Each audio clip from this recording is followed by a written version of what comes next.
अस्सलाम वालेकुम। मुझे अक्सर ज़ुकाम रहता है, नाक की नरम हड्डी कार्टिलेज आगे से बढ़ती है, डस्ट स्मोक एलर्जी हो जाती है। मेरे मोहतरम भाइयों, जिसको भी ये ज़ुकाम रहता है सिर्फ लंबा सजदा करो और यहाँ सजदा करना है, नाक की हड्डी, ये वाली हड्डी को। यहाँ पे मेरे मोहतरम भाइयों साइनस हैं, ये frontal sinus, maxillary sinus, temporal sinus, occipital sinus, सारे साइनस यहाँ खुलते हैं।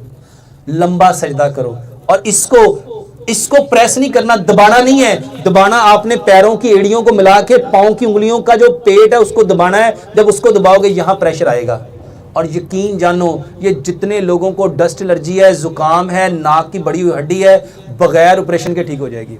और यकीन जानो, मैंने कई बार लेक्चर्स में बताया है, मेरे पास एक हिंदू डॉक्टर है, माशाल्लाह माशाल्लाह, वो कहता है डॉक्टर साहब मैं अपने हर मरीज को सजदा करना, मैं कहता हूँ सजदा फर्ज है तेरे वास्ते। खुद हिंदू है,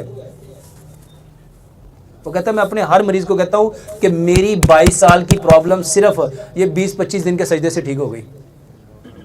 पहले सजदा कर, उस तो बाद दवाई खा।